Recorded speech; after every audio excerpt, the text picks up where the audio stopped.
Olá, seja muito bem-vinda, seja muito bem-vindo você que vai orar comigo hoje. Nós vamos fazer a leitura hoje do capítulo 24 do livro de Provérbios e meditar sobre cada provérbio, cada versículo. Nós vamos ler do verso 1 ao verso 18, amém? Vamos nos colocar em espírito de oração para que o Senhor nos dê sabedoria, discernimento para entender e colocar em prática tudo que aqui for dito, for ensinado, tudo que a gente lê, que a gente coloque em prática, amém? Pai querido e Pai amado, graças te dou por mais um dia único, personalizado, que o Senhor preparou para mim e preparou para cada um dos meus irmãos. Obrigada, Senhor, porque suas misericórdias se renovam a cada dia, a cada manhã e duram para sempre. Abre, Senhor, agora o nosso entendimento, abre a nossa mente, o nosso coração para receber a Tua palavra, que é viva e eficaz, que ela entre em nosso coração e que a coloquemos em prática, que o Teu Santo Espírito nos direcione, nos dê discernimento e sabedoria. É o que oramos em nome de Jesus. Amém. Amém, irmãos? Diz assim a palavra, eu vou ler o verso 1 e o verso 2. Diz assim a palavra: Não tenha inveja dos maus, nem queira estar com eles, porque o coração deles planeja violência e os seus lábios falam para ferir. Esses dois versículos nos ensinam que invejar a pessoa má e andar com elas é uma séria ameaça à vida. A inveja e o desejo de ser o que o outro é e possuir o que o outro tem é muito perigoso, meu irmão. O invejoso, ele caminha deliberadamente na direção do fracasso, porque nunca está satisfeito com o que ele tem e quer sempre o que o outro tem. Um filho de Deus não deve nunca invejar e imitar as pessoas más. Devemos imitar os que praticam o bem. Amém? No verso 2, do verso 3 ao verso 3 e verso 4, esses dois provérbios nos falam sobre os benefícios da sabedoria. Diz assim a palavra: com a sabedoria se constrói a casa e com a inteligência ela se firma. Pelo conhecimento os seus cômodos se encherão de todo tipo de bens preciosos e agradáveis. Esses dois provérbios são muito conhecidos por nós e nos ensinam, que os benefícios da sabedoria, do discernimento e do conhecimento podem ser os acessórios literais da casa ou simbolicamente o caráter e os relacionamentos da família que vive naquele lar. O melhor fundamento para um lar pleno é e sempre será Deus. Amém, irmãos? Verso 5 e verso 6 diz assim: quem é sábio é forte, e aquele que tem conhecimento consolida sua força, porque com prudência você deve fazer a guerra. Na multidão de conselheiros está a vitória. Eu vou ler de novo esses dois versículos. Quem é sábio é forte, e aquele que tem conhecimento consolida sua força. Porque com prudência você deve fazer a guerra. Na multidão de conselheiros está a vitória. Tremendo esses dois versículos, né? Esses dois versículos nos ensinam sobre o poder da sabedoria. Um homem sábio, ele é forte. E um homem de conhecimento, ele consolida a sua força.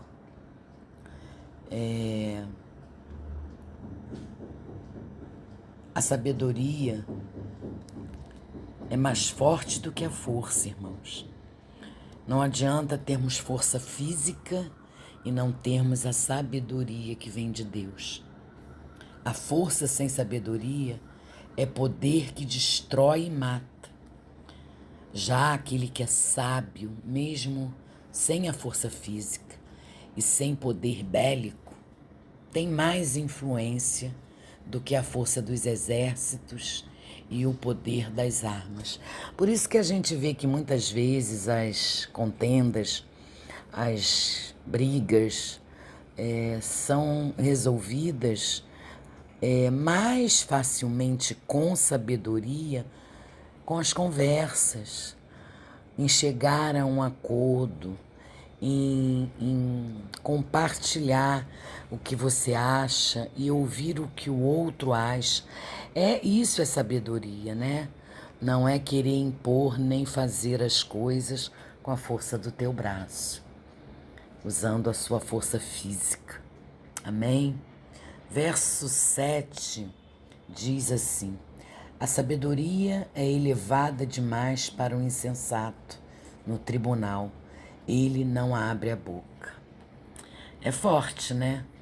Porque não somente na guerra, mas também nas reuniões, nas assembleias, a sabedoria é essencial. Na guerra, porque precisamos planejar, precisamos ter um planejamento.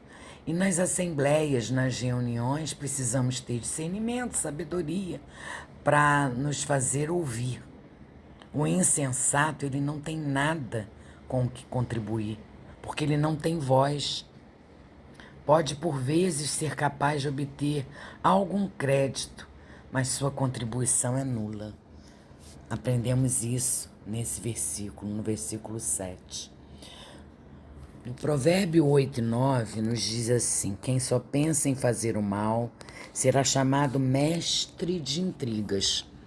Os planos do tolo são pecado, e o zombador é abominável às pessoas. A ideia básica que está por detrás desses dois provérbios é o tramar, é o planejar, no sentido da maldade deliberada e descarada. Ambos os ditados mostram que a opinião pública condena tal atitude. Mais cedo ou mais tarde, isso irá acontecer. Então precisamos atentar, né, para esses dois provérbios que falam sobre a moralidade escarnecida. Então, cuidado com aquele que se preocupa em fazer o mal. No verso 10 ao o verso 10, né? Verso 10 e verso 12, diz assim: se você se mostra fraco no dia da angústia, é porque sua força é pequena.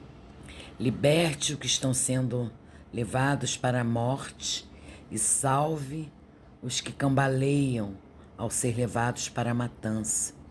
Você poderá dizer: não sabíamos nada, mas será que aquele que pesa os corações não perceberá? Aquele que atenta para a sua alma não ficará sabendo? E não pagará ele a cada um segundo as suas obras? É forte, né? Esses três provérbios que nos fala sobre fugir do dever. As tensões excepcionais e responsabilidades que podem ser evitadas são testes justos e não injustos da qualidade de um homem. O mercenário e não o pastor verdadeiro que alega a desculpa de más condições, de tarefas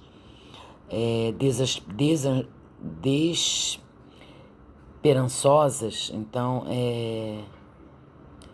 e de ignorância compreensiva, o amor não se deixa silenciar tão facilmente assim, muito menos o amor de Deus. Eu vou tentar explicar de novo. fugir dos deveres, né? As tensões excepcionais e responsabilidades que podem ser evitadas são testes justos. Então, quando a gente vive algum momento turbulento, alguma coisa que a gente precisa tomar decisões, a gente precisa pedir a orientação de Deus. Porque essas tensões excepcionais e essas responsabilidades, elas podem ser evitadas caso apareçam de uma hora para outra, entende? São coisas que você não espera. São testes justos e não injustos, porque ele vai te mostrar ou vai te testar o que tem realmente dentro do teu coração e como você vai agir através dessas situações. E as pessoas mercenárias, e não aquele que é o verdadeiro pastor, que alega a desculpa de más condições, de tarefas desesperançosas e de ignorância compreensiva. O amor, ele não se deixa silenciar tão facilmente assim, muito menos o amor de Deus. Então Deus, ele nos abraça em toda e qualquer situação, em todo momento, nos momentos excepcionais, nos momentos em que a gente não espera passar por tal coisa. Então a gente precisa entender que o amor de Deus, ele está conosco em qualquer situação. Amém? Verso 13 e verso 14 diz assim: meu filho, coma mel porque é saudável e o favo porque é doce ao seu paladar. Saiba que assim é a sabedoria para a sua alma. Se você a encontrar, haverá um futuro e a sua esperança não será frustrada. Existem 4 verdades sobre a sabedoria que se destacam nesses versículos.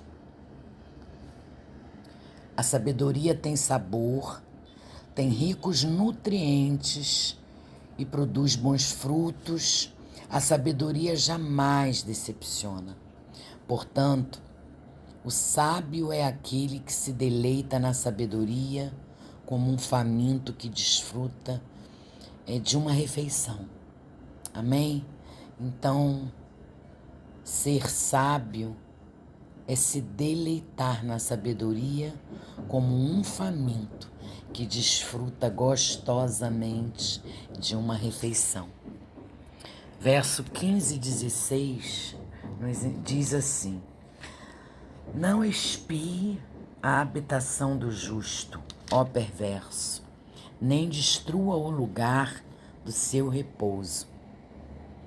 Porque 7 vezes cairá o justo e se levantará, mas os perversos são derrubados pela calamidade. Aqui se faz um apelo à única coisa que o perverso respeita: os próprios interesses dele. No nível mais modesto, é uma lembrança sadia de uma vitória inescrupulosa. Nunca é permanente. Uma pessoa, ela estará empenhada em uma luta contra Deus. Então, que a gente entenda que brigar, armar ciladas com pessoas de Deus, com pessoas tementes a Deus, você tá com o Filho de Deus, você tá entrando numa briga com Deus, numa luta contra Deus. Amém? Verso 17 e 18 diz assim: quando seu inimigo cair, não se alegre, nem se regozije o seu coração, quando ele tropeçar, para que o Senhor não veja isso e se desagrade e desvie do inimigo a sua ira. Irmão, a palavra de Deus, ela nos ensina que devemos nos alegrar com os que se alegram e chorar com os que choram. Alegrar-se com a desgraça do próximo é um sentimento reprovável e indigno de uma pessoa que conhece a Deus. Amém? É o que aprendemos nesses 2 versículos. Não se alegre com a queda do seu inimigo. E é isso, queridos. Hoje nós lemos até aqui, até o verso 18, e amanhã a gente termina o capítulo 24. Amém? Vamos orar agradecendo a leitura e a meditação desses provérbios. Pai querido e Pai amado, gratidão. Gratidão porque os teus ensinamentos são maravilhosos e nos capacitam, para viver num mundo tão perverso, num mundo que tem tanta distração. A tua palavra, ela é rica em sabedoria, em conhecimento, e é através dela que precisamos nos orientar, porque ela é um manual da nossa vida. Obrigada, meu Deus. Obrigada porque através desses provérbios a gente passa a entender o que é certo e o que é errado, como devemos e como não devemos nos portar, como devemos e não devemos falar. Através dos provérbios a gente entende que o que sai da nossa boca vem do que está cheio o coração.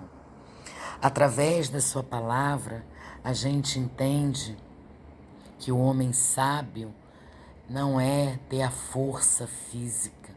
O homem sábio é ter conhecimento, é ter sabedoria e entender, não na forma literal, entender a tua palavra, entender